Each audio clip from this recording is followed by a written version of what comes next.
السلام علیکم دوستو، میرا نام ہے وسیم منیر اور آپ دیکھ رہے ہیں سیمن آن لائن ٹی وی۔ تو دوستو، ایک شخص فرانس کے ایئرپورٹ پر وضو کر رہا تھا۔ اس سے کسی نے پوچھا کہ آپ کس ملک سے تعلق رکھتے ہیں؟ اس نے کہا پاکستان سے۔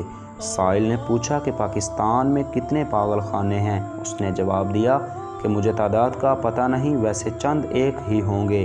سائل نے کہا کہ یہاں پر بہت زیادہ پاگل خانے ہیں اور میں یہاں کے ایک پاگل خانے کے ہسپتال میں ڈاکٹر ہوں۔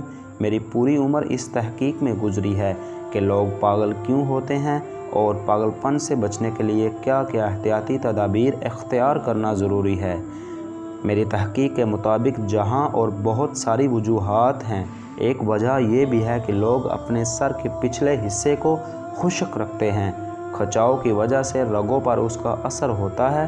جو لوگ اس جگہ کو وقتاً فوقتاً نمی پہنچاتے رہتے ہیں وہ پاگل ہونے سے بچ جاتے ہیں۔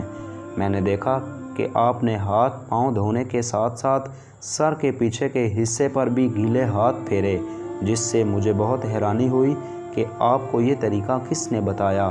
تو اس شخص نے بتایا کہ وضو کرتے وقت سر کا مسح کیا جاتا ہے اور ہر نمازی دن میں 5 مرتبہ سر کا مسح کرتا ہے، اور یہ بات ہمارے نبی صلی اللہ علیہ وآلہ وسلم نے بتائی ہے۔ ڈاکٹر کہنے لگا کہ اس لیے آپ کے ملک میں لوگ کم تعداد میں پاگل ہوتے ہیں۔ اللہ اکبر! ایک ڈاکٹر کی پوری زندگی کی تحقیق ہمارے نبی پاک سرکار دو عالم صلی اللہ علیہ وآلہ وسلم کے بتائے ہوئے ایک چھوٹے سے عمل پر آ کر ختم ہو جاتی ہے۔ تو دوستو، میں امید کرتا ہوں آپ لوگوں کو میری یہ ویڈیو پسند آئے گی، تو انشاءاللہ میری اس ویڈیو کو لائک، سبسکرائب اور شیئر ضرور کیجیے گا۔ اب انشاءاللہ ہم ملیں گے نیکسٹ ویڈیو میں۔